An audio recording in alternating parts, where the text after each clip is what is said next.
It takes 3 phases to fix a skinny fat physique by losing body fat and gaining muscle. Here's the exact 3 phases you need to be following, and here's the people that have followed it just to show you that this works and this video is worth your time. Most guys will get stuck around phase number 2, so you must watch this video if you want to learn how to fix it. If you can't commit 10 minutes of watching a video, then it's not like you're going to be able to stick to a plan for 10 months. So at least watch this video so you know what you're up against and so you know what to do, and this could save you 6 years, because if I knew this a long time ago, it would have saved me a bunch of time, let me tell you. So look, no waffle, let's get straight to it. Phase number 1, everyone's going to be starting here. If you have fat to lose and muscle to gain, get lean first, okay? You might be thinking, well, look, mate, I want to gain some size. Why would I get lean if I got no muscle? Good question. Now, if you were to go onto a bulk to try and gain a bunch of size, and you eat a calorie surplus, all the body fat you currently have is only going to grow with you. So it's going to look worse, you're going to feel worse, and you're not going to be really motivated to keep going to the gym if you're just looking worse as you're going along. If you've got lower back fat, side boobs, or a double chin, and you're bulking, it is going to get worse for several months. And then by the end of it, you're looking down and going, damn, I've got this massive mammoth of a cut waiting for me, and you probably won't want to do it. And then you end up on that perma bulk, and then you probably do some strongman stuff. Ask me how I know. But then on the flip side, you don't really want to go on a cut, because most people, when they go on a cut, they drop their calories down way too low, way too soon. They run out of energy, they run out of strength, they plateau, and they just fall off and binge and go, this is too hard. And if you're skinny fat, you're just going to end up being a smaller version of skinny fat. Hence why this is so frustrating. So if you jump from cuts and bulks, or you haven't even tried any of them, you're just going to be stuck. So what do we do to fix that? Recomposition. Now, if you Google how to recomposition, some of the advice is not going to be very helpful for you, because it's not really thinking of skinny fat guys. If you're skinny fat and you want to fix it, we want to do a recomp in a very specific way. And I'm going to show you the exact way that this guy, this chap over here, Reese, did this, because to be honest with you, in this transformation, he only did phase 1. He didn't need phase 2 or phase 3, because phase 1 was so effective because we did a recomp the right way. So as you can see on this graph, we've got this little thing here, which you probably can't see on the camera very well, but the way we are going to do a recomposition is we're going to not eat at maintenance. We're not going to eat 1,000 calories below maintenance and run the risk of going catabolic and losing muscle. We are going to eat a small calorie deficit of about 500 below your maintenance. And if you're thinking, well, what number is that, mate? How am I supposed to know that? There's a free nutritional blueprint. Make sure you get this. I'd rather you get this and then leave the video and follow that, because this is so important. This picture on screen here of me, that was about 6 years difference, and I was eating chicken, broccoli and rice, training 5 to 7 days a week. I just didn't get anywhere. Why? Because I didn't know my numbers and I was just hoping for the best, and I wasn't eating the right amounts I needed. If someone gave me this new nutritional blueprint and told me how to work out my numbers properly, I could have gotten a better transformation in half the time. And since I use that nutritional blueprint, here's the transformation I've managed to get. So go and grab that, it's completely free. It's going to help you work out your calories, but also what macros you should be aiming for, so you can get this right. This is really, really important, guys. So you're going to eat 500 calories below your maintenance. Why 500 calories? I hear you scream at the screen and hit like button and subscribe and comment Apple for the algorithm. Why? Because 500 calories below your maintenance times 7 days a week is 3,500 calories, which is 1 pound of fat. And if we're losing a pound of fat consistently, we're not going to lose muscle, but we are going to get leaner. So it's very, very important. Now, that's the diet side of things, roughly. You can follow a meal plan around those numbers, or you can track your food. Either way, you just need to hit those targets. Once you've hit that target for a little while, your body will get used to it. You will get things like metabolic adaptation, where you hit a plateau and your body goes, yeah, cool, I'm used to this now. Then you lower your calories gradually. That's why you track it, so you know when to do that. You're probably thinking about, well, what kind of style training should I be doing, mate? What's the best workout plan for skinny fat guys? Cardio. All right, that's my little picture there. It's okay. I wouldn't prioritize it. If you are skinny fat and you do a bunch of cardio, running every morning and do a load of stuff like that, you will lose a little bit of body fat, but you're likely to lose muscle. And I'm going to show you a picture of one of my clients, David. Here's David. Now, David had a bit of body fat. He did a bunch of running, ate the right foods, and he managed to get pretty slim, right? He's not out of shape. He's not bad, but he was kind of flat, kind of stringy, almost on the verging on the skinny fat. He was more just skinny with a bit of podge. And he was like, well, I don't like this shape. I want to feel masculine. I want to look like a Dorito, a bit more of that shape. And he wanted to gain muscle, but he wasn't sure about how to do it without gaining body fat. And he thought that doing all this running was going to help him look lean, but it didn't quite work. So cardio, if you're skinny fat, is not ideal. Here's his transformation, by the way. Very good, isn't it? Very nice. Natural, by the way, no TRT, no peptides, not even creatine over here. I just want to share it a bit properly because I'm sick of this fitness industry. Crikey me. Anyway, try not to go off on a massive rant.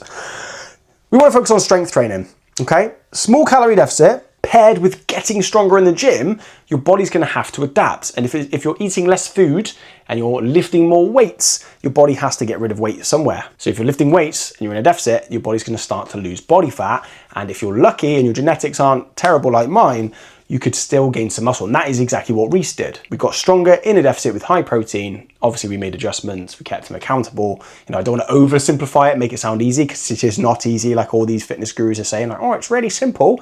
Well, how come no one can stick to it then? Anyway, strength gains, very, very important. This could be as basic as whatever you're comfortable with, right? Are you good at doing compound lifts like squats, bench, deadlifts? Great, do squats,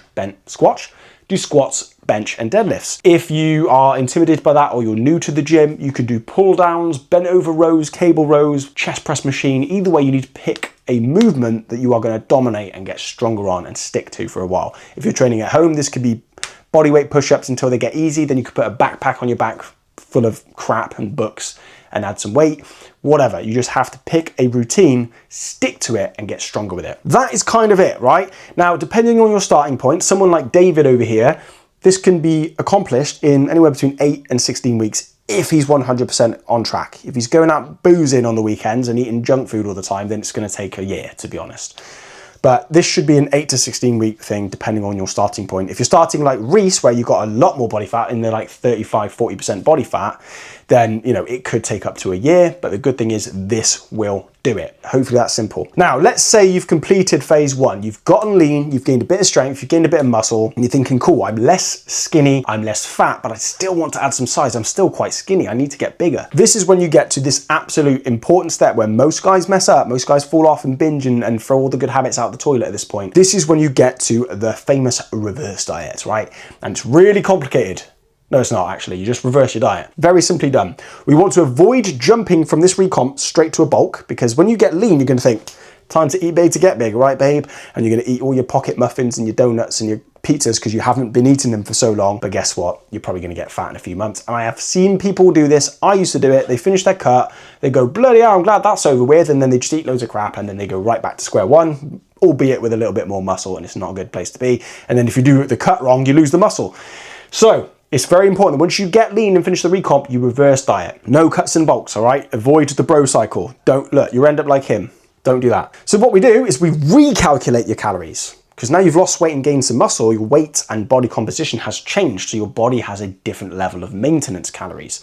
So reuse your nutritional blueprint that I gave you earlier, see, because I want to actually help you. I'm not just going to be vague about it. Reuse that. And then you're going to bring up your calories gradually to your maintenance. Now, this might be a week. You might just, you might reverse diet up to your calories, eat that for a week, and then you can move on from there. Or you might need to slowly adjust, you know, for 2 weeks, 3 weeks, 4 weeks, just to allow your body to get settled and maintenance. And what you're looking for here is the scales to go up a little bit and then stay the same for a while. That's how you know you're roughly at maintenance.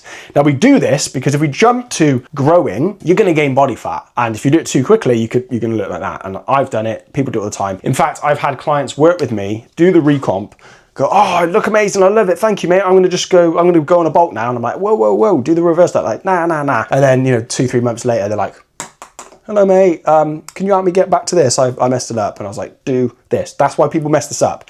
I'm guilty as well, because when you finish the recomp, you just want to eat loads of food. Let's be real, but you don't want to skip that step. And it doesn't take that long, okay? So on this point, you're going to keep your training plan the same, but you are going to aim for a little bit more reps just because you're eating more food. So you still focus on strength, but you can probably add more reps because you're adding more calories. Again, helps you gain a bit of muscle and keep the fat to a minimum. You're going to stay lean and you're just going to boost your performance. So this is a really good step. It kind of fills you out without gaining the body fat and it helps your body sort of set up for a growing phase. Now, some guys could get to this point and just maintain. That's all they want, okay? I don't advise maintaining because in my opinion, I think you're either moving forwards or you're moving backwards.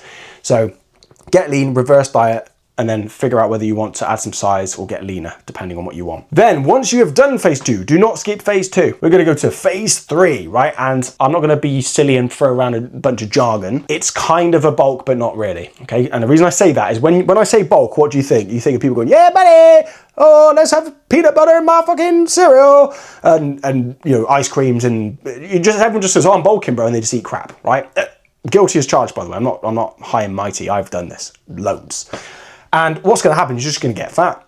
You tell yourself you're gaining muscle, the scales go up, you feel big, and then you'll turn around in 6 months' time, look at your photo and go, whoa, did I always have 3 chins? No, you didn't. So we want to do a small surplus. Guess what? We're going to repeat this step here, right?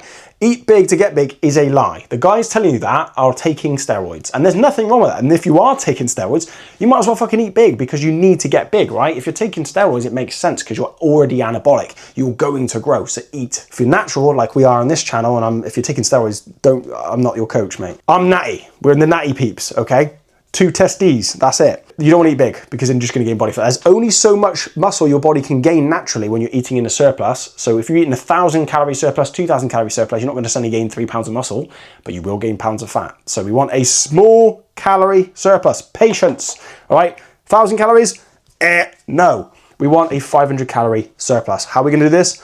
Nutritional blueprint. Work out your maintenance after doing this, and then we're going to add maybe 300 calories, then work up to a 500 calorie surplus, and we're going to hit that target. Don't go over it, don't go under it, hit that target. You should be looking at about half a pound to a pound of weight gain per week, and then once it starts to flatline for a couple of weeks, then maybe add another 250 calories. If you suddenly go, oh yeah, I'll just put another 1,000 on there, you're going to gain body fat, okay? We don't want that because then you're going to have to start again. It just wastes time, okay? So that's very, very important. With your training, we're now going to change our training from strength focus to time under tension. That time under tension. And that is just because eccentric parts of the movements is going to tear more muscle fibers. We want more time under tension to stimulate muscle protein synthesis so you're actually growing. So surplus, that's small, paired with time under tension and adding reps and adding a little bit of volume and overloading those muscles is going to make them grow. You're going to focus on improving your form. If you're trying to grow muscle, you can't be swinging weights around. You need to be controlling it and focusing on form. This is the best time to focus on form. And then slow adjustments, gradually building up the calories when you get stuck, gradually adding reps and weight. And if the workout plan stays about the same for like 12 weeks and nothing improves, then change your plan. This is all kind of common sense, but if you skip these things, you fall into the traps of trying to rush it. You fall into traps of just lazy nutrition. You fall into traps of just training and going through the motions and getting a pump and going on that machine and that machine because you feel like it, or getting bored and seeing what Instagram's saying. Oh yeah, try the tea kettle swing kicks, bumhole clenches for anabolic gains. Don't do push downs. They're killing your gains. Do toilet kickbacks. Like, people just make things up. The basics work. All right, I've been doing this since I was 14 and I made no progress until I was 23 because I realized, I should be doing bench press even though this guy said it was killing my gains.